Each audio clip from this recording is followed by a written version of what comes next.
a hablar de ecología. Estamos hoy a 29 de junio, no es cierto, de mayo, no sé, con el próximo domingo ya empieza junio, 29 de mayo, ya que se acabe junio, 29 de mayo de 2025 y estamos en Desayuno en Ecología. Ecología, que literalmente sería el estudio de la casa. El estudio de la casa. Decir lo que hay en ella sería la economía. Oh, sí. Son dos disciplinas diferentes. Esta es una ciencia, la otra es una pseudociencia. Luego vamos a ver por qué digo eso. Por cierto, yo no lo dije originalmente, se lo escuché a un biólogo canadiense. Le escuché decir que la biología, claro, que la ecología es una pseudociencia, no, que la economía es una pseudociencia. La ecología sí es una ciencia que se establece en el siglo XX a partir de los trabajos de algunos biólogos como Dobzhansky, como Odum, que incluso escribió algunos textos que son los clásicos. En el sitio web y en el CIPI están las ligas a dos fragmentos de cada uno de estos autores, los cuales hice el video leyendo el fragmento correspondiente, que son conceptos básicos de ecología. ¿Qué es la ecología? En términos un poco más amplios que la frase, solamente la frase que mencionamos ayer de Edward Wilson. Entonces es recomendable que vean esos videos en YouTube, le den like, lo compartan con sus amigos y suenen la campanita. Ok. Pues, si quieren, háganlo, si no van bien. Ok, bueno. Entonces estamos en la primera parte, la primera unidad de nuestro curso de ecología, donde estamos hablando de los conceptos básicos. ¿Y cuáles son los conceptos básicos? Es más, tengo aquí apuntados los títulos de los videos. El primero, disponible en el CIPI y en el sitio web, se llama El tejido que lo abarca todo, en Ecología de Peter Ford, Time Life, 2001. Lo leí de un libro de Time Life. El segundo video se titula Introducción, objeto de la ecología. Ya no la definición, sino cuál es el objeto de estudio de la ecología. Ese es un fragmento del libro de ecología de Eugene Odum, ya lo mencioné hace un momento, de su tercera edición de 1972. El siguiente video es una introducción histórica a la ecología, tomada de el libro titulado Ecología de Ramón Margalef, un ecólogo español. De Dobzhansky, es cierto, de Dobzhansky no hay video, pero es uno de los fundadores de la ecología en el siglo XX. Y luego vienen un par de videos, uno que se titula De organismos a ecosistemas, otro Los biomas, tipos y características principales. Y luego hay un video corto de unos cuantos segundos, creo, incluso no llega al minuto, me parece, que ese lo tomé yo regresando de Jojutla, en Morelos, donde cuando uno viene de Jojutla a la Ciudad de México, uno ve cómo cambia el paisaje, cambia el tipo de vegetación, en un espacio, vamos a decir, más o menos longitudinal, con un recorrido de una carretera de poco más de 130 kilómetros. O sea, no son ni 200 kilómetros y el paisaje cambia notablemente. En la Tierra. ¿Y a qué se debe? Ya decíamos que la Tierra es esférica, como este modelo. Esto es un modelo, la Tierra es un modelo. Donde lo que medimos, decíamos, en sentido, diríamos, horizontal, sería respecto al el punto o línea de referencia sería el ecuador, es decir, sería la línea que se extiende atravesando a la Tierra de un extremo al otro, perpendicular al eje de rotación,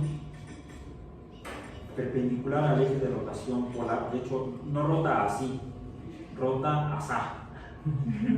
Rota, diríamos que respecto a ustedes, de izquierda a derecha. ¿Sí? Hacia la izquierda estaría el oeste, hacia la derecha estaría el este. Entonces la Tierra rota alrededor del eje que une a los dos polos, una línea que une a los dos polos, una línea recta que une a los dos polos, de oeste hacia el este, rota así.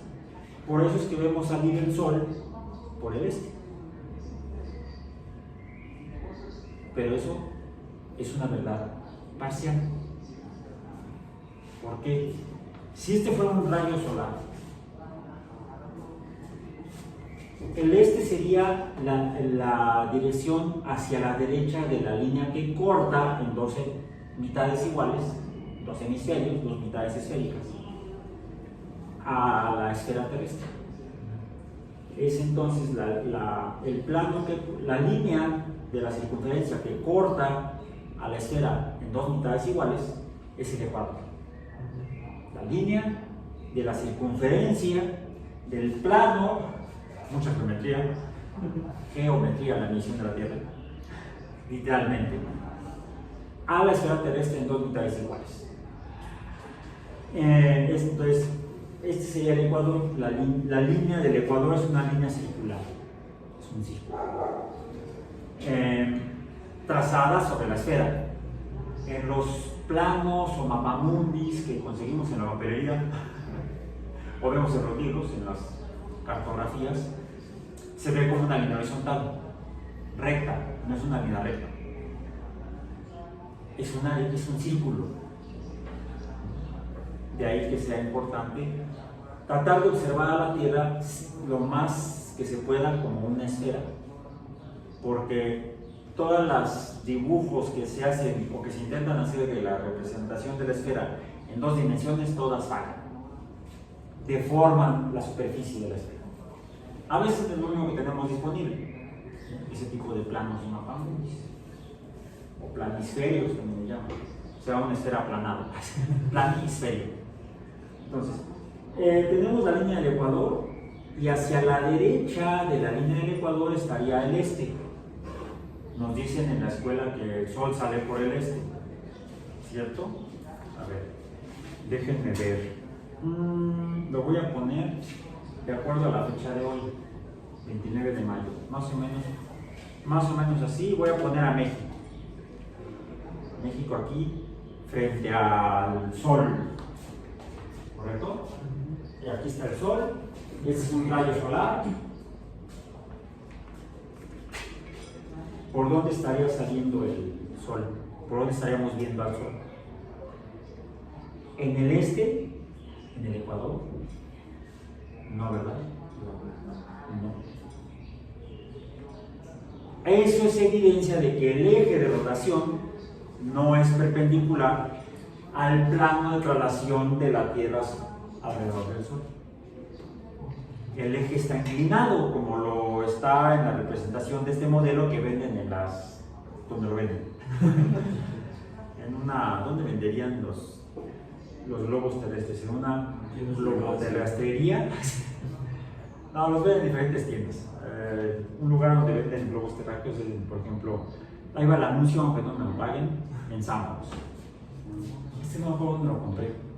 Si lo compré en Sambors, lo compré en la temporada de venta de útiles escolares en el supermercado. Luego también llegan a vender globos terráqueos. Bien, en algún lugar lo compré. Ya estaba el viejito, más tiene una mancha de pintura aquí de cuando pintaban el techo del departamento, entonces decayó. Entonces, no siempre el sol sale por el este. Y es más, podemos calcular cuál es el ángulo de inclinación. Y eso se desprende del experimento que hizo Eratóstenes, que mencionamos el día de ayer. El eje está inclinado aproximadamente 23 grados, más o menos.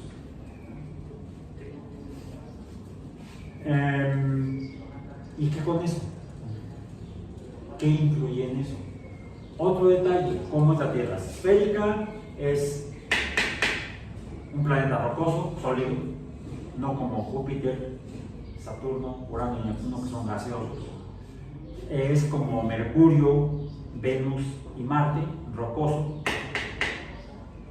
Pero que mientras, como la Luna, que no es un planeta, porque orbita alrededor de la Tierra, y entonces es un satélite, pero también es rocoso. Pero en la Luna no observamos lo que sí observamos en la Tierra. Por encima de la superficie rocosa hay una capa gaseosa, a la que llamamos atmósfera. Y es objeto de estudio de sus compañeros de ciencias atmosféricas. Todavía no se presenta el colega de ciencias atmosféricas, no he revisado otra vez la lista. Bien.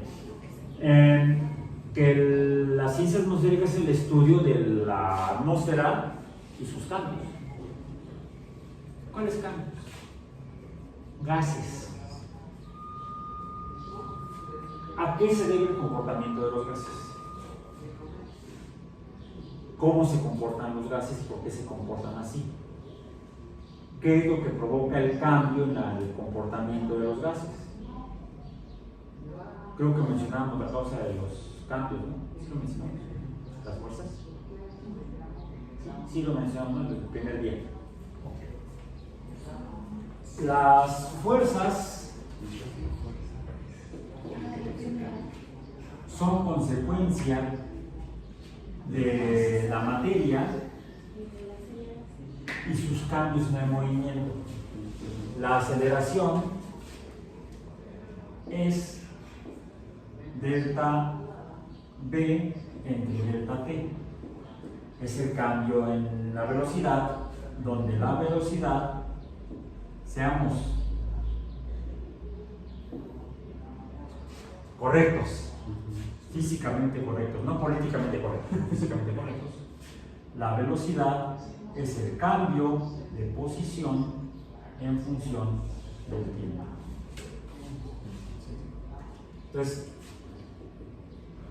¿el cambio de posición de qué? De la materia. Si la materia cambia de posición, si la materia está en movimiento, tiene una velocidad, una cantidad llamada velocidad. Si esa velocidad cambia, entonces esa materia tiene una aceleración. Y si esa materia está siendo acelerada porque está cambiando su velocidad, entonces se debe a la existencia de fuerzas. Ahora, las fuerzas a veces las vemos en física como si fueran puntuales. Ahora, la materia ocupa un lugar en el espacio. La materia ocupa un lugar en el espacio. El espacio, ¿cómo lo medimos? El espacio en el que vivimos, el real, el de veras, el de 3 dimensiones, es el volumen. Y esto es densidad. Densidad. Lo represento yo con la letra roja. Por cierto, aquí no hay vectores. No. Acá sí. Pero la materia que ocupa un lugar en el espacio presenta superficies, que es donde se ejercen las fuerzas de los cambios en el movimiento de la materia. Entonces debemos realmente acudir no solamente a la fuerza, sino a cómo esa fuerza se expresa en la superficie o área de la materia que ocupa el espacio. Y esto es presión, que también es vectorial.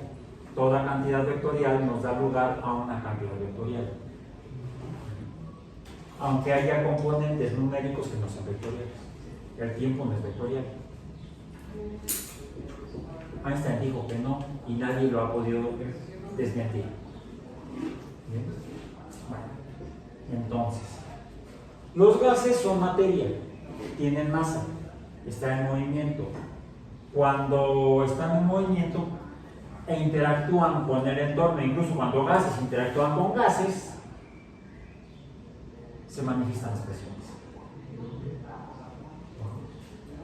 Entonces, ahora, todo aquello que es capaz de producir cambios en la materia, es decir, ejercer fuerzas,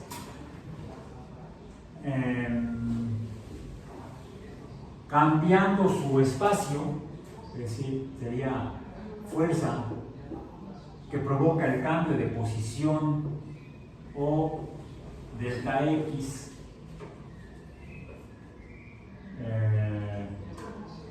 no, perdón, me equivoqué. No, entonces sí. La fuerza que provoca un cambio en la posición de la materia, ahora sí, ya quedó. Por cierto, es vectorial el cambio. Acá está. ¿Qué es? El trabajo. El trabajo. Así es. Lo ponemos con su inicial en inglés. Wow, trabajo. Para no confundir con la T de. No la T de tiempo, la otra T. La otra T. Esa T, perdón, en la cual la presión, esta presión, una fuerza sobre un área, que puede llegar a modificar el espacio que ocupa la materia, el volumen, que es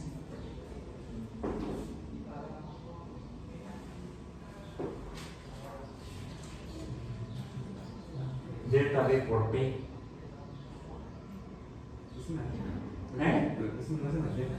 Sí, pero bueno, no es directamente la energía, es otra cantidad, otro número que nos va a dar idea de la energía.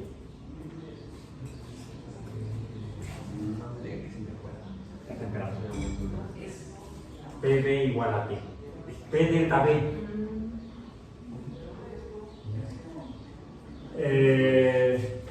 Pasamos de la cinemática a la mecánica, a la dinámica, a la termodinámica.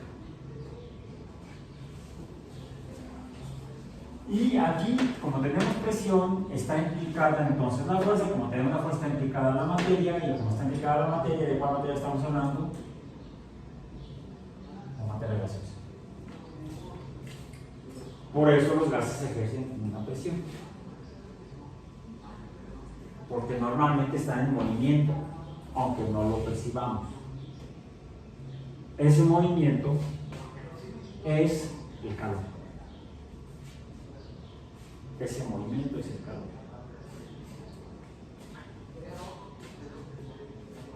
calor.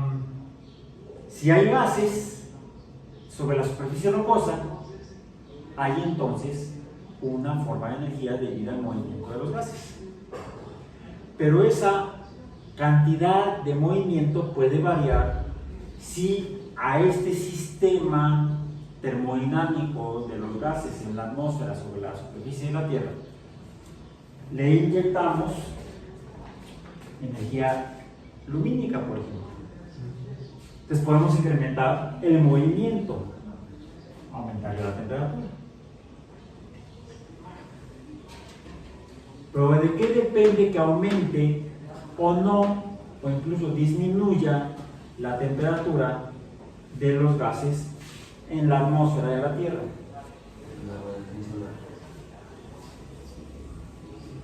Si viene el rayo y llega aquí, ¿a dónde está llegando, por cierto? Aquí hay una línea punteada, paralela al ecuador, ayer la mencionamos.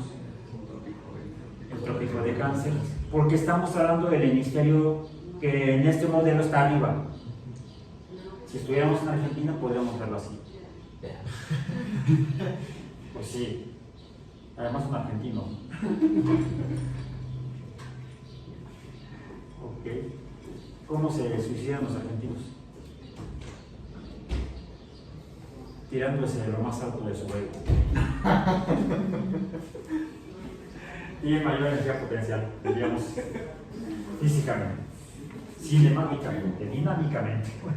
Ok, entonces, en el hemisferio norte tenemos esta línea paralela al Ecuador, que es el trópico de Cáncer, que es la línea en la cual el 21 de junio los rayos del sol llegan exactamente perpendiculares a este punto, a cualquier punto en esta línea, al mediodía. El mediodía es cuando un punto en esta línea del trópico de Cáncer está exactamente perpendicular a la dirección de los rayos del sol.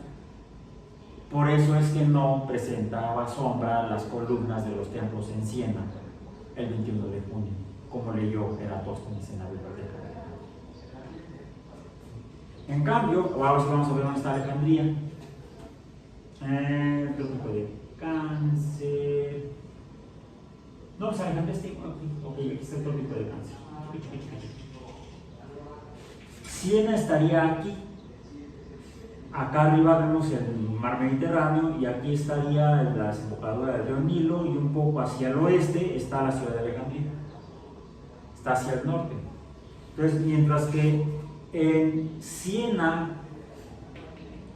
aquí está el trópico, las columnas no presentan sombra, al norte, 400 kilómetros al norte, creo, no exactamente, en Alejandría, o en el Cairo, las columnas estarían presentando una sombra perfectamente definida y medible.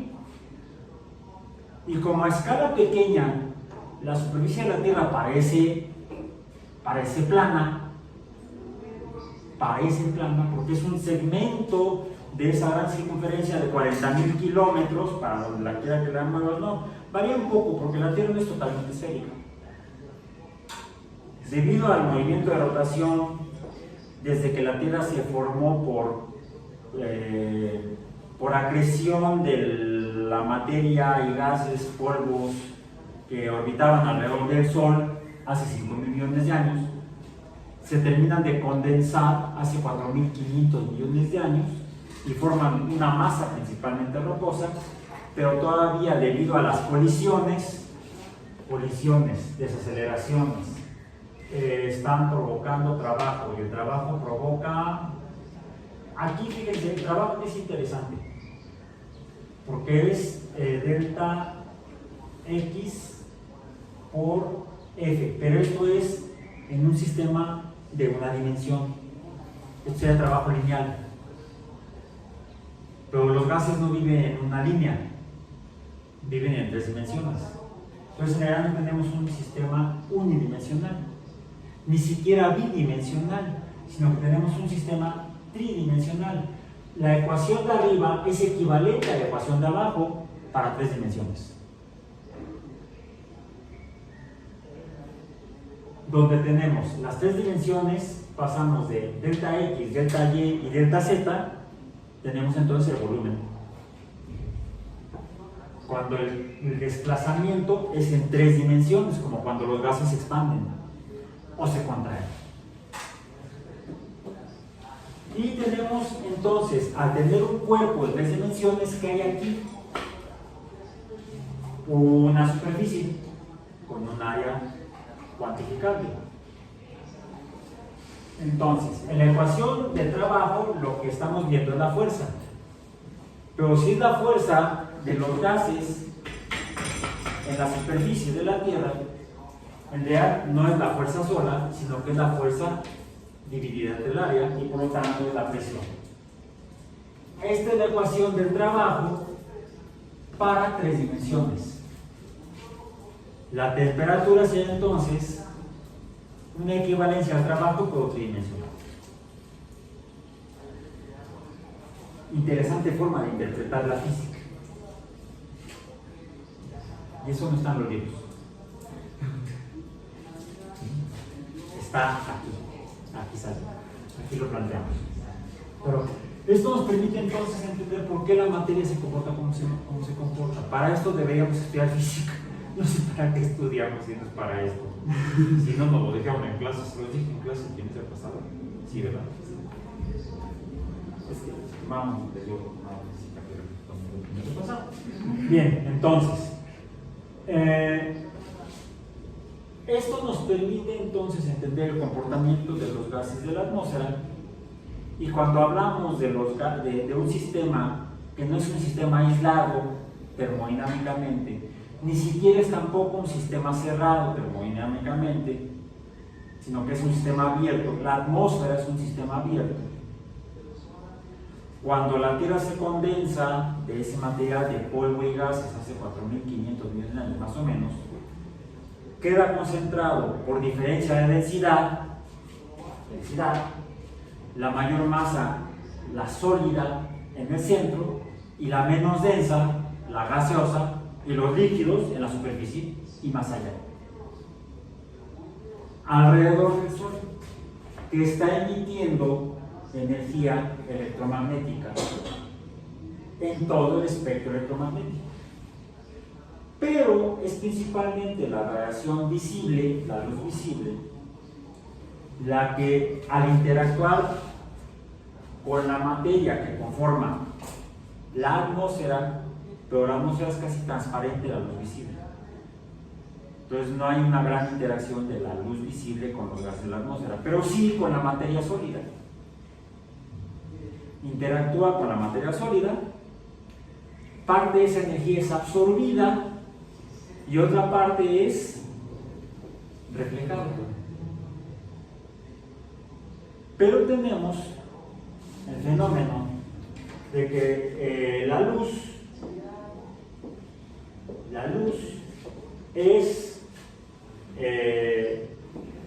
bueno, aquí decíamos que el trabajo es equivalente a la energía, ¿sí? Aunque aquí estaremos hablando de energía mecánica. Bueno, no, si lo pongo en así va a aparecer de la masa, sí, es de la masa, pero pongámoslo como es el subíndice M, de energía mecánica. ¿Sí? No la vamos a confundir con la energía, ¿cuál? Potencial. Potencial. O minética en lugar de cinética. No. Tampoco era la otra que estábamos manejando. No está bien. Es esta energía que es cuantificable, la de la luz, mediante la ecuación de Planck, H nu. Donde nu, bueno, no es nu, es ni. H ni es la frecuencia de la longitud de onda de las diferentes formas de radiación electromagnética que emite el Sol. La interacción de cada longitud de onda de frecuencia diferente depende de la energía de las sustancias que conforman la materia, de la energía relacionada con su estructura más íntima. Por ejemplo, los rayos X interactúan con los núcleos atómicos, porque son los de mayor energía, por lo tanto de mayor frecuencia, menor longitud de onda. Tan pequeña es la longitud de onda que coincide con la magnitud de la espacial del núcleo atómico. Al disminuir la frecuencia, aumenta la longitud de onda y entonces se relaciona con materia de mayor o con valores a escala espacial mayores en la materia. Por ejemplo, la energía de los enlaces por los cuales se unen los átomos corresponde principalmente a la energía de la luz ultravioleta, de la radiación ultravioleta. Pues cuando iluminamos un compuesto químico con luz ultravioleta, frecuentemente se rompe ese enlace, porque la longitud, inversamente proporcional a la frecuencia, corresponde a la energía de unión del enlace. Después de la luz ultravioleta, ¿qué sigue? Empecé con la más energética, rayos X. Me salté los del medio, gamma, beta, alfa, y llegué al ultravioleta.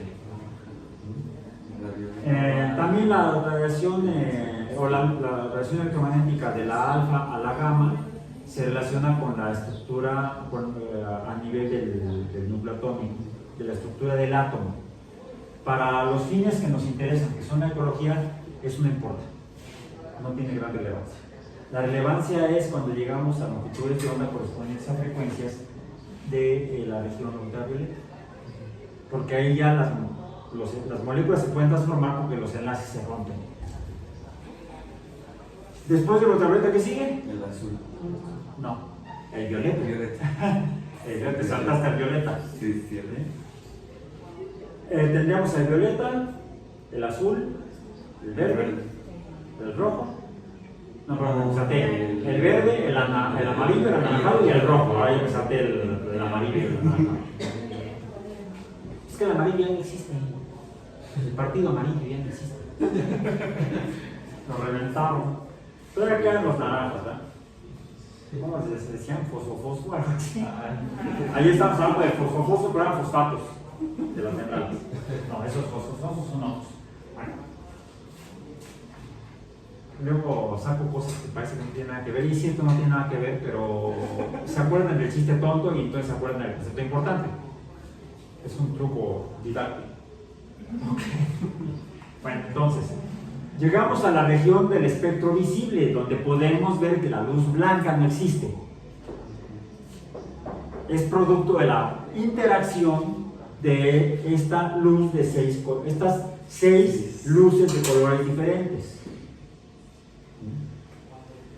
Las cuales, por cierto, tienen o el color corresponde o se debe a la frecuencia correspondiente o a la longitud de la onda, siendo la de mayor frecuencia o menor longitud de onda la violeta y la de mayor longitud de onda o menor frecuencia la roja. Y eso nos informa de cómo están unidos los enlaces que rompe la ultravioleta, que también nos da información dependiendo de la energía que se libera cuando se rompen. Podemos entender más o menos qué tipo de enlace estamos viendo con luz ultravioleta. Podemos ver con luz ultravioleta, no la vemos porque nos quedamos ciegos, pero podemos iluminar materia con diferentes frecuencias de luz ultravioleta y podemos identificar grupos funcionales por la fuerza de la unión de los enlaces. Otros grupos funcionales podemos ver por el color de luz que absorben o que reflejan. Por ejemplo, ayer estábamos viendo plantas en nuestro pseudoecosistema. Ya dijimos que no es un ecosistema o un jardín porque es artificial. Un ecosistema es un ente natural, normalmente. Vamos a poner acá. Entonces, lo que sí es nuestro tema de hoy formalmente, que serían ecosistemas. Que los ecosistemas son los objetos de estudio de la ecología. Y definimos a los ecosistemas como aquello donde tenemos la interacción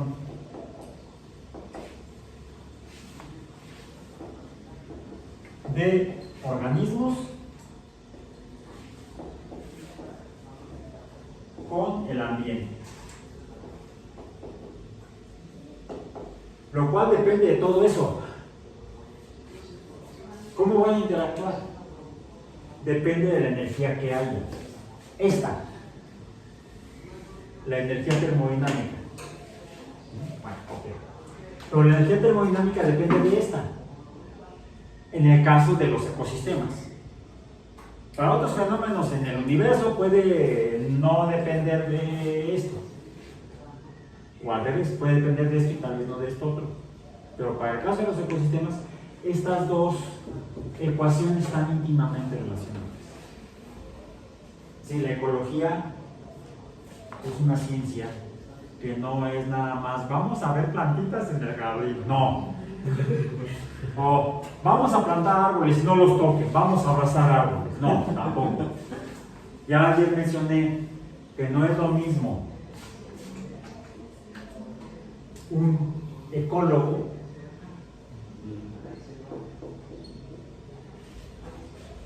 que un ecologista. Y esto en nuestros países hispanoparlantes desafortunadamente es muy confundido y ha dado al traste con la importancia que tiene la ecología como campo del conocimiento para conocer, identificar y en su caso atender para tratar de resolver o al menos mitigar problemas de tipo ambiental relacionados con la existencia de organismos. Y es porque, como ya mencioné, la ecología se desarrolló principalmente, hoy día desafortunadamente, por el trabajo de biólogos anglosajones, principalmente estadounidenses y británicos. Y hubo otros de otras regiones del mundo, pero principalmente fueron estadounidenses. Por ejemplo, revisen, googleen, si pueden ahorita, si no después, quién fue el profesor Odum, dónde nació, dónde vivió, dónde trabajó. ¿A quién más mencionaba yo? A Odum, a Doshansky, que suena como a ruso, pero no vivía en Rusia. Ya mencioné que a Margalef era español, europeo, de otras regiones, no solamente norteamericanos o estadounidenses. Y es por eso que muchos de los términos y de las palabras con las que se fue construyendo y definiendo, ¿de dónde era? Sí, estadounidense. Estadounidense. Eugene Odum, ¿no? Sí, Eugene Odum, aquí tengo el dato para no decir mentiras. Eugenio, diríamos en español. En cambio, Ramón se llamaba Ramón Margalef. Doshansky es con Z. Theodore, algo así se llamaba. Theodore Doshansky. Es por eso que les digo que el lenguaje que se usa en ecología proviene principalmente del inglés. Ecology le llamamos en inglés. Y los que trabajan the ecology, como le decimos, ya dijimos que la ecología la desarrolla un biólogo, es decir, es un conocimiento que surge del estudio de la biología. Biology sería en inglés. ¿Cómo se les dicen a los biólogos en inglés? Biologist. A los químicos, chemists.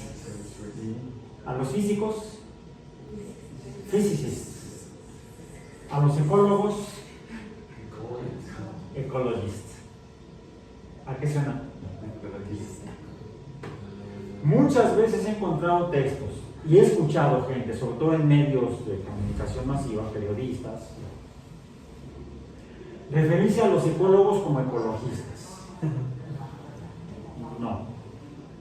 El ecologismo, como lo mencioné ayer, es el uso de muchas veces de los términos de la ecología, a veces de los conceptos de la ecología, para usarlos como argumento con fines políticos. Así de simple.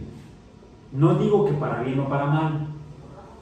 No digo que de manera buscando justicia social o planteando posturas demagógicas, porque hay de las dos. Incluso a veces ocultando intereses oscuros. ¿Sí? Eso lo vamos a ver en la segunda parte del curso. porque sí. Por eso es que ustedes están estudiando este curso de ecología y no el que llevan sus compañeros de la licenciatura en biología, que sería un curso totalmente de ecología sin la segunda parte de este curso. Eso ellos no lo ven, salvo que al final de la carrera se orienten hacia lo que es impacto ambiental. Pero su curso de ecología no es como este.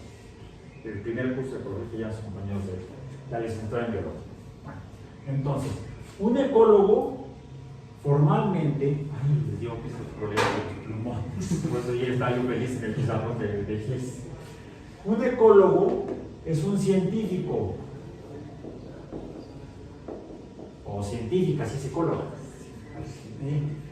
Un ecologista o una ecologista es un activista político.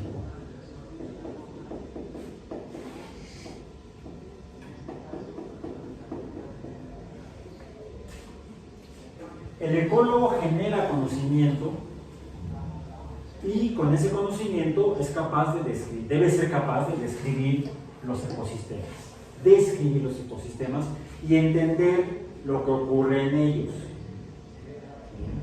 Un ecologista usaría la información desarrollada por los ecólogos para fines políticos. La política es el arte de las relaciones humanas. Es una política, el arte para las relaciones humanas. Podemos llevar a buenas relaciones humanas, o a malas relaciones humanas, o a abusar de las relaciones humanas. Por eso es que hay algunos políticos que no son bien vistos, los que principalmente abusan de las relaciones humanas. Pues, pero en términos estrictos, desde un punto de vista científico, la política es eso.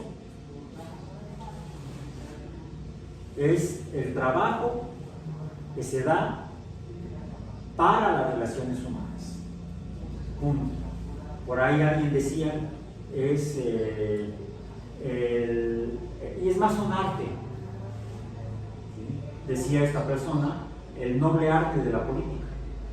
Puede ser noble o puede ser perverso, dependiendo de los fines de esta actividad política. Los fines y el impacto en la sociedad, que puede tener impactos ecológicos nocivos para la sociedad. Porque finalmente, las sociedades humanas, ¿dónde viven? En el planeta Tierra. Reciben la radiación solar. Y la reciben y la pueden interactuar con ella dependiendo de dónde se ubiquen sobre la Tierra, que recordamos es esferoide. Digo esferoide porque ya mencionamos que menciona yo 40.000 kilómetros de circunferencia en periodo relativo. Porque si medimos la circunferencia, vamos a decir, midiendo de polo a polo y de regreso al polo, tenemos otro círculo donde medíamos la longitud de esa circunferencia y vamos a encontrar que es ligeramente menor a 40.000 kilómetros o más cercana a 40.000 kilómetros. En cambio, si medimos es aproximadamente 40.000 kilómetros. En cambio, si medimos la circunferencia del ecuador, vamos a encontrar que su magnitud es mayor, se aleja de los 40.000 kilómetros hacia valores mayores. En otras palabras, no es igual la circunferencia polar que la circunferencia ecuatorial de la Tierra. Es por eso que los geógrafos nos afirman que la Tierra es una esfera achatada en los polos y elongada en el ecuador.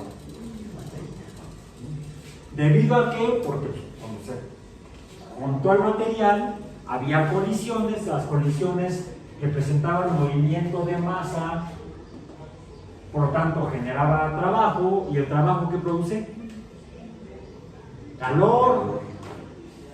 Entonces las colisiones entre la materia que estaba acreciendo para formar la Tierra liberaba calor, y ese calor podía llegar a provocar que lo que era material sólido se fundiera, y al ser fundido entonces se comportaría como ¿qué? como un fluido, vamos a decir en general, un fluido líquido o semilíquido o semisólido. ¿Y qué sucede cuando ustedes tienen un semisólido?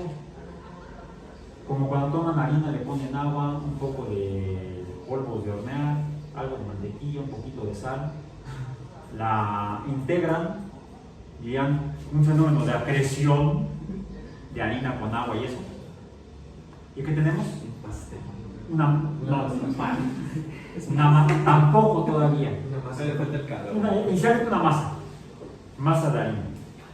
¿Sí? Y en lugar de tomar un rodillo y para hacer un pie, no, yo no estaba pensando en el desayuno o en la cena, estaba pensando en la comida.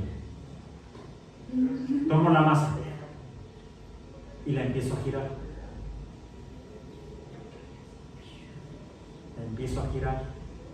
E incluso la empiezo a girar y hasta la vuelo, la trajo, la pizza. ¿Cómo se prepara una pizza? Qué bueno que no giro demasiado, si no, entonces si la tierra sería plana. Oh.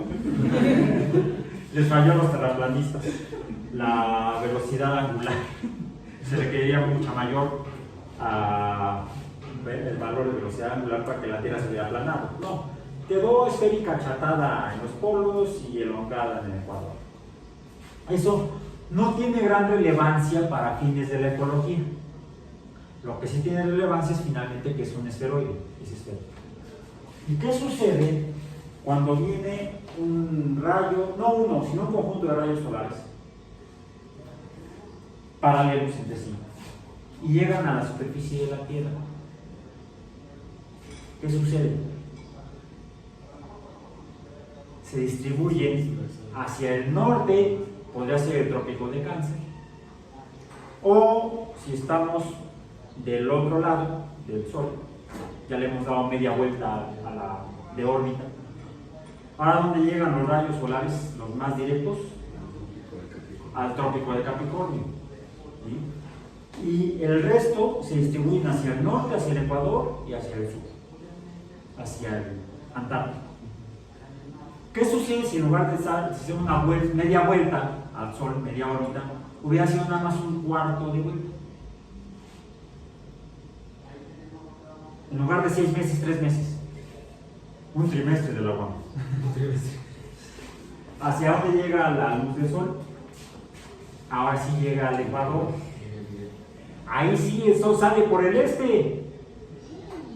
Solamente 2 días al año. ¿Cuáles días son? No, los equinoccios. Te confundiste. Casi. Bueno, buena intención, mala respuesta errónea. Pero ya la corregimos. Ahora estamos aquí.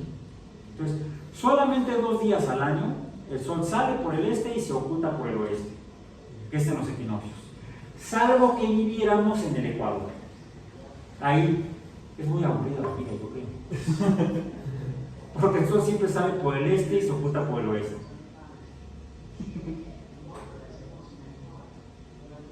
Quizá por eso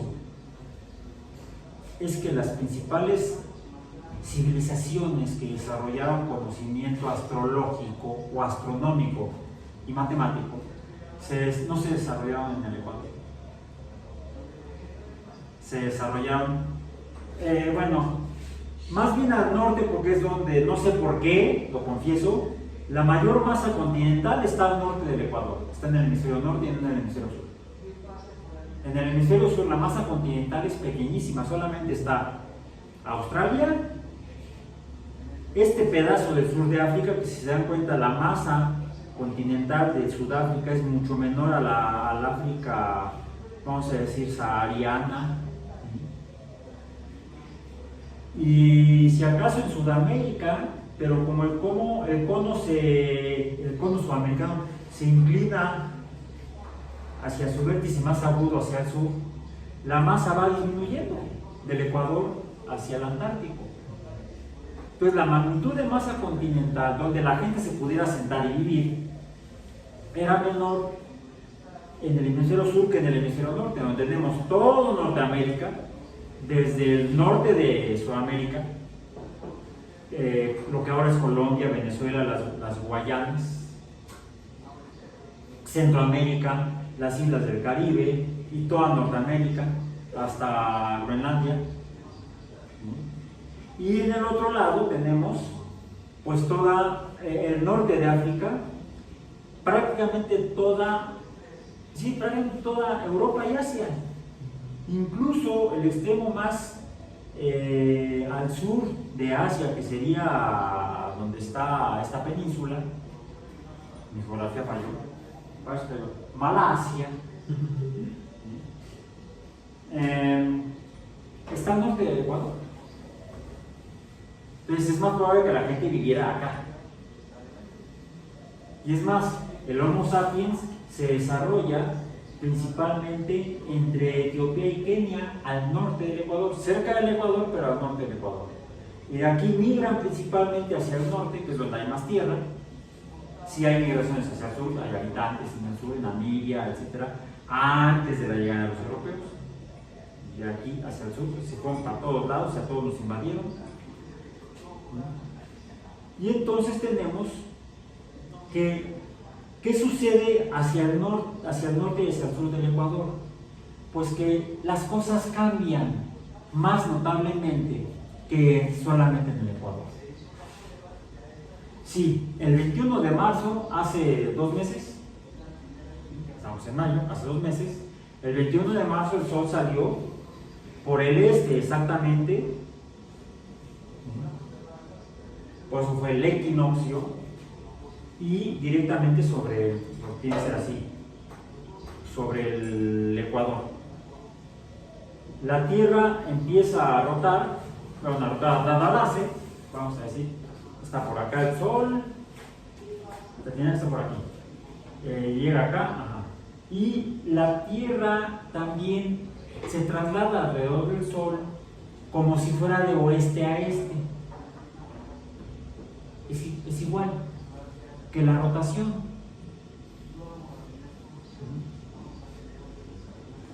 Cuando está en esta posición, el Sol estará aquí. Déjenme ver, no, entonces me equivoqué. Tendría que ser acá. El equinoccio de primavera, para nosotros, estaría aquí. ¿Ok? ¿Por qué? Llega la luz del Sol al mediodía al Ecuador. En el equinoccio se traslada y entonces llegamos a... Déjenme ver, ya me hice bolas. A ver, acá está el equinoccio. Si se mueve para acá, ahora está aquí, no, ya estaba bien. Está aquí el equinoccio. Se traslada para acá, el resultante lo están viendo ustedes, yo me voy a botear. Y ahora sí, la luz del Sol llega más directamente a ¿dónde? Al trópico de Cáncer. Estamos entonces en 21 de junio, dentro de poco menos de un mes. Y decimos que es el solsticio ahora sí solsticio, pero ¿de qué? De verano. ¿Y cómo cambia esto? Dicen, la temperatura. En verano la temperatura tendría que ser mayor. ¿Por qué? Porque estamos más cerca del Sol. No, al contrario. La órbita de la Tierra alrededor del Sol es elíptica. Y el Sol está en uno de los focos de esa elipse. Por lo tanto, la Tierra a veces está más cerca del Sol y a veces más lejos del Sol. La menor distancia al Sol ocurre alrededor del 4 de enero. 4 de enero. Coincide con el nacimiento de Newton. Es mera coincidencia. Pero normalmente es alrededor del 4 de enero cuando se da la menor distancia al Sol. Poco menos de 150 millones de kilómetros. Si estamos más cerca del Sol, ¿por qué en enero sentimos más frío en México? Estamos en el hemisferio norte. Sería la estación opuesta al verano. Quiere decir que ya son 6 meses y ahora está la Tierra respecto al Sol en esta posición. ¿A dónde están llegando los rayos del Sol más directos? Al trópico de Capricornio, al hemisferio sur, a Sudáfrica, a Australia y a Sudamérica. Eso es en invierno. Por eso en Navidad, por ejemplo, en Navidad todas las partes de abajo siempre en vez de hacer frío, siempre Se van de vacaciones a la playa. Ajá, ¿no? Y aún así ponen sus monitos de nieve. Artificiales, porque si no se van a utilizar nieve de limón. ¿Han visto las caricaturas, los cómics o historietas de Mafalda? El autor era Quino era argentino y hacía para Navidad, hacía algunas tiras cómicas de Mafalda yéndose de vacaciones a la playa con los papás. Yo decía, ¿a la playa en Navidad? Bueno, sí, Acapulco porque hace menos frío que en la Ciudad de México. Pero no, se van porque hace calor, por eso van a la playa. ¿Por qué? Porque es verano en Sudamérica, en Sudáfrica y en Australia. ¿Por qué aumenta la temperatura cuando la Tierra está más cerca? Porque la variación en la distancia orbital de la Tierra al Sol es tan pequeña, dada la gran magnitud de 150 millones de kilómetros, que la cantidad que recibe la Tierra de energía radiante del Sol prácticamente no varía. O sea, a ver, googleen las distancias orbitales, el perihelio y el afelio. El perihelio creo que es la distancia más corta, si no me equivoco, y el afelio sería la distancia más larga, que esa ocurre entonces en junio, en julio. Si es en enero, 6 meses después debe ser en julio. En julio es cuando la Tierra está más lejos del Sol, y sin embargo, para julio estamos hasta en vacaciones de verano. Bueno, este trimestre creo que no va a ser en agosto. En el perihelio son 147.1 millones de kilómetros. 147 millones de kilómetros, menos de los 150 que es el promedio. Para Julio son 151 millones de kilómetros. 151 y feria millones de kilómetros. En julio, cuando está más lejos, es cuando hace más calor aquí, pero hace más frío acá, en Sudamérica. Es el invierno en Sudamérica y el verano, el invierno en el hemisferio sur y el verano en el hemisferio norte. En julio, cuando tenemos el afelio. Eso nos indica entonces que la cantidad de radiación solar electromagnética que recibimos del Sol no varía grandemente a pesar de esos 3 millones de kilómetros de diferencia. ¿Qué porcentaje es 3 millones de 150 millones, que es la media? Una baba. Es el 2%. Si el 1% serían 1.5 millones. O sea, 2% de diferencia en distancia no modifica la cantidad sustancialmente o con efectos sensibles, ecológicamente hablando, respecto a la cantidad de energía térmica sobre la superficie de la Tierra.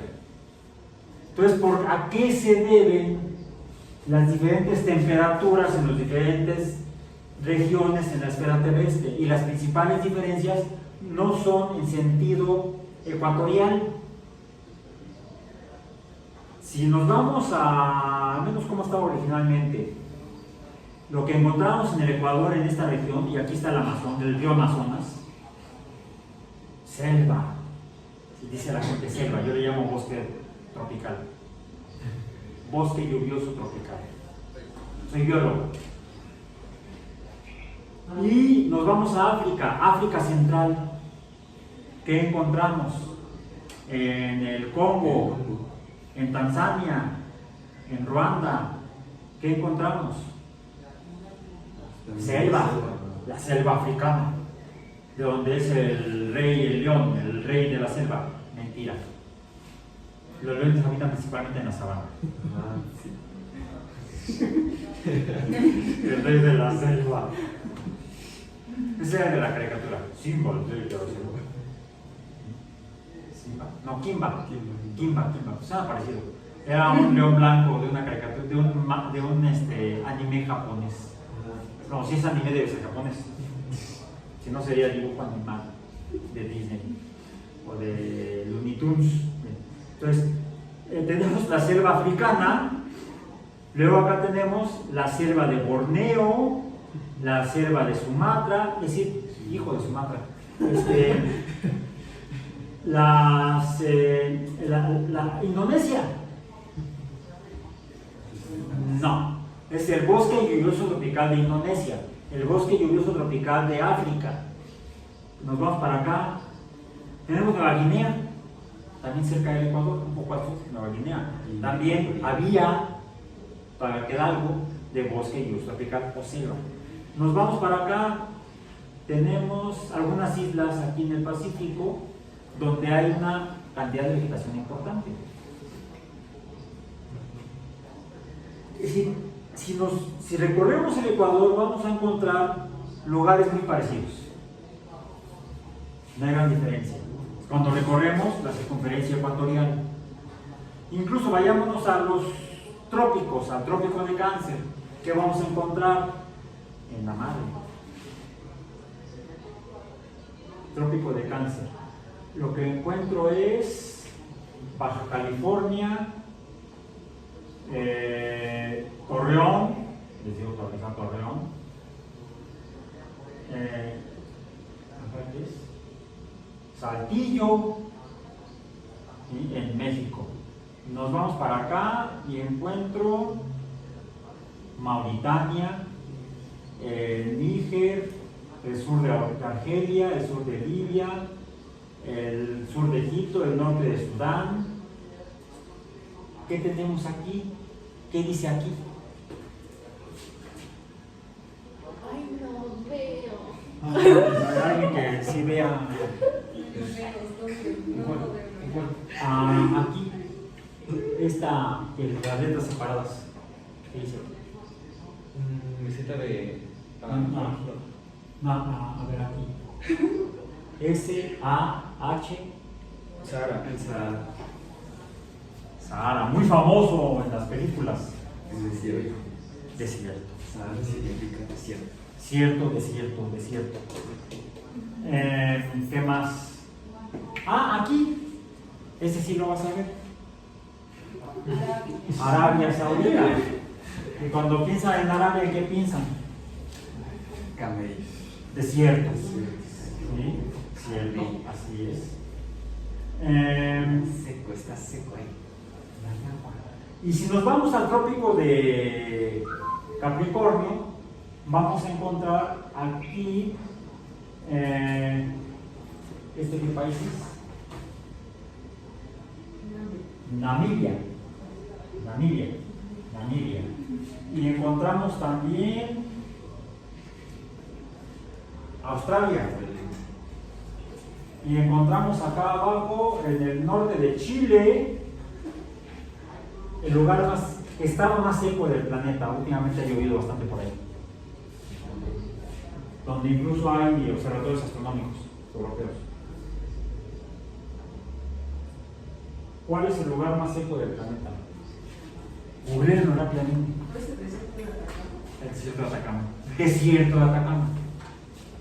En los trópicos, en las líneas de los trópicos vamos a encontrar los desiertos. ¿Qué es un desierto? En términos ecológicos, un ambiente donde no hay agua. Líquida. O escasea mucho, es muy escasa el agua líquida. Si nos vamos más al norte o más al sur, ¿qué vamos a encontrar? Todavía hielo. Agua sólida. Y el estado físico de reacción del agua depende de la temperatura. ¿De qué depende la temperatura? Entonces, a ver, llega la luz del sol. Y llega no al Ecuador, llega a los trópicos. Voy a ponerlo acá incluso en el caso del verano o del hemisferio norte. verano, aquí está, ahí está el verano. Llega aquí y ¿qué tenemos? La mayor radiación llega a la línea tropical. ¿Y qué sucede hacia el norte y hacia el sur? Si fuera esta la superficie de un conjunto de rayos solares, podríamos medir, por ejemplo, en el trópico, el área de este círculo. ¿Correcto? ¿Qué pasa cuando ese círculo lo proyecto sobre una curva? Si yo tengo un círculo y luego lo proyecto sobre una superficie curveada, como la de una esfera, ¿en qué se transforma? En una elipse. Entonces, la cantidad de fotones, estos son fotones, las partículas que llevan la luz y su energía, les llamamos partículas aunque no son pelotitas, ¿verdad? Les llamamos partículas porque son cantidades de energía. Cada uno de esos puntos representa una cantidad de energía que se está distribuyendo en una superficie. ¿Qué sucede si ahora están desparramados de esta manera? A ver, imaginemos por un momento, solamente es imaginación, que efectivamente son pelotitas. ¿Bien? Imaginemos, dijimos que es imaginación. Tendrían en un momento dado masa. Tendrían en un momento dado masa, pero la luz no tiene masa. ¿Aquí hay alguna variable que diga M? No, la luz no tiene masa. Solamente tiene frecuencia, y frecuencia de movimiento de quién sabe qué, porque no tiene masa. Ay, la mecánica cuántica está más loca que la ecología. Bueno, ahí se van, pero imaginemos que tuvieran masa, que fueran partículas con masa. Y se están distribuyendo ahora en un área mayor. Aquí el área, esta área, es mayor que esta área. Tenemos la misma cantidad de fotones que están llegando, la misma cantidad de partículas, de puntitos de luz. Es decir, vamos a ponerlo como H, ¿no? como energía luminosa, vamos a poner así, como energía E subíndice L, energía luminosa. Tenemos la E subíndice L. Y tenemos la misma cantidad de E subíndice L o luz llegando aquí. La dividimos entre el área. Calculamos el cociente. ¿A qué se parece eso? Por eso hablé de la masa. Ya lo escribí allá. En esta ecuación. Masa entre volumen es densidad. Pero esto es para la materia en un espacio tridimensional. Ahora me estoy refiriendo a la cantidad de luz, fotones, que llegan no a un volumen, sino a una superficie. Es equivalente. De hecho, a esto le podemos llamar densidad luminosa. ¿Cómo es la densidad luminosa aquí comparada con acá? Esta es mayor, esta tendría que ser menor.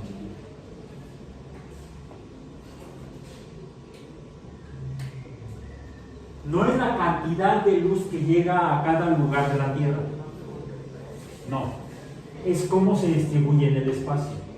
En otras palabras, la densidad luminosa, la densidad de radiación solar que llega a diferentes lugares, implica entonces esto que es energía y por lo tanto energía térmica. Por eso es que la energía térmica es mayor, digamos, entre los trópicos que por encima de los trópicos. Bueno, por encima del trópico de Cáncer o por debajo del trópico de Capricornio. Lo que pasa es que tengo el prejuicio de vivir en el hemisferio norte, por eso digo por encima de él. Se me olvidan mis amigos argentinos. Tengo varios amigos argentinos. Hasta son simpáticos. Bien, entonces, por eso es que la cantidad de energía radiante del Sol que llega a la Tierra no es igual en diferentes regiones, en sentido de los meridianos. A lo largo de los meridianos y saltando de paralelo a paralelo. Y eso es lo que define entonces a los diferentes ecosistemas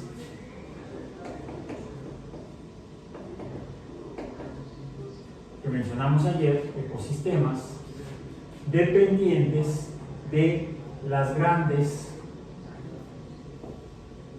regiones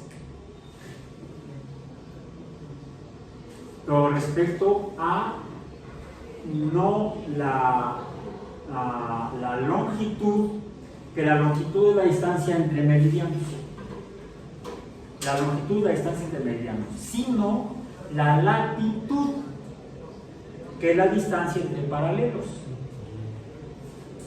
Regiones en función, vamos a decir, en función f de latitud. Vamos a poner aquí la palabra y no nada más un símbolo.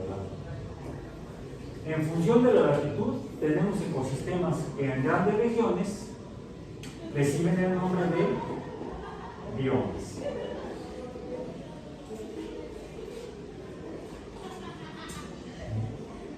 Y, por ejemplo, tenemos en función de esto los biomas ártico y antártico, o las grandes regiones frías donde hay hielo, los biomas de los bosques tropicales que se encuentran no solamente a lo largo del Ecuador, sino incluso por encima hacia el norte y por debajo hacia el sur del Ecuador. Por ejemplo, no solamente tenemos en América el bosque lluvioso tropical del Amazonas, que todavía queda con el anterior presidente brasileño, se está acabando. Lo más que se van a llevar hasta el Támbaro, por la destrucción que estaba haciendo, facilitando el bosque lluvioso del Amazonas.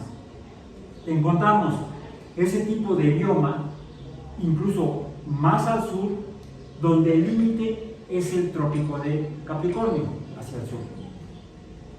Y hacia el norte es el trópico de Cáncer. Es decir, no hay una línea definitoria de aquí para allá es de bosque, de aquí para allá es desierto. No, es gradual. Son graduales los cambios de bioma a bioma. Por ejemplo, en el caso de México, si bien se nos atraviesa el trópico de Cáncer, que da lugar a la existencia, por ejemplo, del desierto de Altá, del desierto de Sonora. Arizona es un solo desierto, Sonora, Arizona. Vamos a encontrar en esta región intermedia entre el trópico de Cáncer y el Ecuador, aquí en Centroamérica, en el llamado sureste de México, ¿qué vamos a encontrar? Bueno, vamos a encontrar Yucatán, Campeche, Quintana Roo, Tabasco, Chiapas, Oaxaca, Veracruz. ¿Y qué encontramos ahí? Bosque lluvioso tropical, mal llamada selva. Lo igual vamos a encontrarlo en las regiones hacia el norte del Ecuador, en África Central, y lo vamos a encontrar, por ejemplo, muy evidentemente todavía quedan algunos, al norte del Ecuador y al sur del trópico de Cáncer, en la India. ¿Cuáles son las imágenes típicas de la India, por ejemplo, que describe Rudyard Kipling en el libro de la selva? Es más, el libro así se llama. No, vamos a encontrar el bosque lluvioso tropical. Es que se lo pega. Bueno, sí, bueno, era inglés, ¿qué le podemos pedir a los ingleses viviendo acá arriba? Inglaterra, ¿dónde se encuentra? Bueno, al sur de la isla de la Gran Bretaña. La Gran Bretaña es la isla mayor de estas dos que están aquí, grandes, y hay muchas chiquitas. ¿Dónde se encuentra la isla británica, la Gran Bretaña? La isla de la Gran Bretaña, ¿dónde está? ¿Dónde está? Está cerca, ¿no? ¿Dónde se encuentra? Allá arriba. Ey, usted. ¿Dónde se encuentra? Acá. Sí, ya te estás durmiendo. Ahorita ya terminamos para que termine luego. ¿Vieron la película de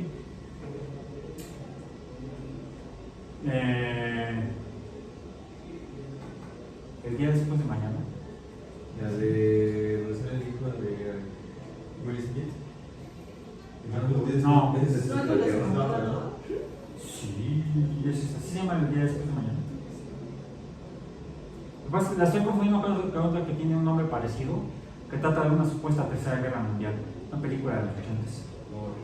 Cuando estábamos ahí, que se disparaban los misiles de los soviéticos y los norteamericanos se llevaban todos de las patas. Había en aquella época hubo un montón de películas apocalípticas de guerras nucleares. Y una se llamó, efectivamente, la tercera guerra mundial, y una se llamó, no, se llamó El día después, The Day After. El día después es la de la guerra nuclear, no. Este es El día después de mañana, The Day After Tomorrow. Con Dennis Quaid. Dennis Quaid es el que hace el papá del chico que se queda atrapado en la biblioteca de Nueva York. ¿No la vi? Esta, ¿no? Esa mera, donde sale la estatua de la libertad congelada. Aquí está. Lo que pasa es que ya es viejita. Es de 2007, si no me equivoco. Ahora se viene el año. Según yo, de 2007. 17 de mayo del 2004. Anterior todavía.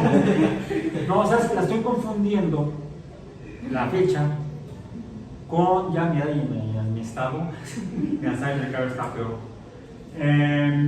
Con una que publicó, creo que sí, en 2007, el ex vicepresidente Al Gore de los Estados Unidos. Una verdad incómoda. An Inconvenient Truth.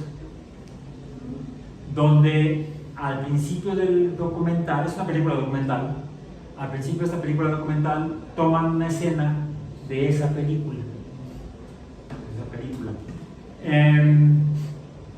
Bien, en esa película, les voy a spoilear nada más una escena, están unos climatólogos, estudiosos del clima, no meteorólogos, sino climatólogos, en una estación en Escocia.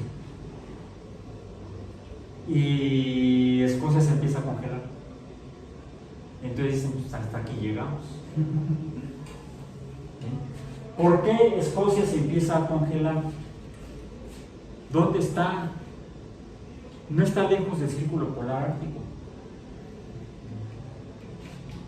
El clima de Escocia en invierno es muy frío, pero en verano le llega mucha radiación solar. Vean, acá, si está más o menos en plano, vean la cantidad de radiación solar que llega a la parte del hemisferio norte que corresponde a Europa. Incluso uno de los lugares más calientes es el mar Mediterráneo. En las costas europeas del mar Mediterráneo, en Grecia, en Albania, en Italia, en el sur de Francia, en España, pueden alcanzar fácilmente temperaturas de 35 o 38 grados Celsius. Una de mis hijas se fue a tomar un curso allá, un curso de fotografía, en verano, para al hospital. Golpe de calor. Golpe de calor, no fue insolación, fue golpe de calor. En el hospital. Bueno, entonces, ¿de qué dependen los biomas? De la radiación solar y de la presencia o escasez de agua. Por eso es que hay algunos ecólogos que le llaman a las regiones ártica y antártica los desiertos helados, porque dijimos abundancia o escasez de agua líquida. Lo que tenemos en el Ártico y en el Antártico es principalmente agua sólida, aún en el océano Ártico, aunque lo estamos cambiando con el cambio climático. ¿Sí? Pero vamos, lo que más llega a ser abundante en la superficie es agua sólida. Bueno, vamos a revisar rápidamente antes de que nos retiremos, porque ya se nos está acabando el tiempo del día de hoy. Hay un dato que publiqué incluso en el CIPI, no recuerdo si está en el sitio web, que es para que lo usen para revisar el video de Entre Biomas de Morelos, se llama así el video, donde viene la circunferencia de la Tierra. Dijimos 40.000 kilómetros. La circunferencia de la Tierra también la podemos medir con otra cantidad. Grados, 360 grados. Entonces 360 grados en el caso de la Tierra es igual a 40.000 kilómetros. Fue como lo calculó Eratóstenes. 360 grados podemos dividirlo de unidades en unidades de grados, de 1 grado, 2 grados, 3 grados. ¿Qué extensión, qué distancia sobre la superficie de la Tierra es 1 grado? Ya sea en longitud, si nos medimos respecto a meridianos, hacia el este o hacia el oeste, o en latitud, que es lo que nos interesa para los biomas, hacia el norte o hacia el sur. Bueno, la longitud equivalente a 1 grado sobre la Tierra son poco más de 111 kilómetros. Por ejemplo, de aquí a ¿dónde? A Puebla son como 200 kilómetros, ¿no? Más o menos 200 kilómetros. O sea, Querétaro también. Nada más que Puebla está hacia el este, hacia allá, hacia el este, y Querétaro está hacia el norte. Entonces Querétaro serían en longitud y Puebla sería en longitud, serían 2 grados aproximadamente, y Querétaro estaría a 2 grados en latitud hacia el norte de la Ciudad de México, aproximadamente. ¿Cuánto sería? A los grados los dividimos en minutos, en 60 minutos. 1 grado son 60 minutos. ¿Cuánto corresponde en longitud? En delta X, pero medida como unidades de longitud. Ahí está el dato, son 1.8 kilómetros. Eso es 1 minuto. Y los minutos los dividimos en segundos. 1 minuto de arco, decimos, tiene 60 segundos de arco. ¿Cuánto es 1 segundo de arco? 3.08 metros. O sea, es muy poquito. Para que puedan usar los datos que ayer vimos que podemos encontrar en nuestros dispositivos cuando tenemos, por ejemplo, esta información. Donde tenemos la ubicación. Ahorita estamos en el edificio C, en el primer piso, aula 100, ¿qué era? 103, y ya se me está olvidando. 29 grados, 21 minutos, 42 segundos norte, 99 grados, 4 minutos, 20 segundos oeste. ¿Qué tan lejos estamos del laboratorio? El laboratorio de ecología, donde estábamos ayer. Está para allá. Está para allá. ¿A cuántos grados, por ejemplo?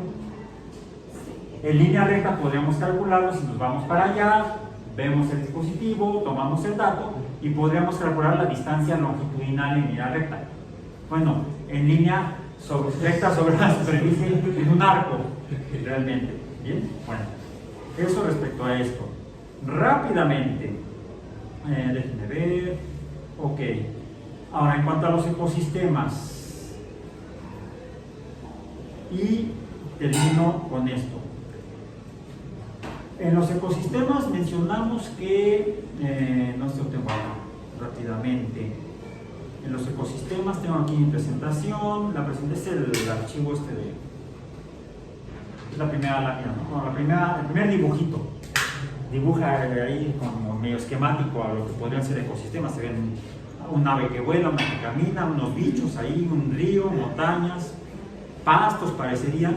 Y aquí tenemos varias definiciones. Revisen el documento para que vean cuáles son las definiciones que tenemos aquí. tenemos las reglas que regulan a los ecosistemas. Depende de lo que haya. ¿De qué depende inicialmente? De la cantidad de luz, por la temperatura y de la cantidad de agua. De agua líquida. Bien. Y dependiendo de lo que haya, cada organismo va a ocupar no solamente un lugar físico, sino también una función al relacionarse con los otros organismos. Por ejemplo, que se coma a otro organismo, que sea depredador de otro organismo. Por ejemplo, a eso es a lo que llamamos nichos. Un nicho no es como donde pusieron las cenizas de tu abuelita. No. Un nicho ecológico es la función que cumple cada especie, cada población. Eso sería un nicho. Revisen estos conceptos porque esto es lo que regula a los ecosistemas, que dependen inicialmente de que sean bosques lluviosos, sean desiertos, sean incluso biomas acuáticos, biomas marinos diversos.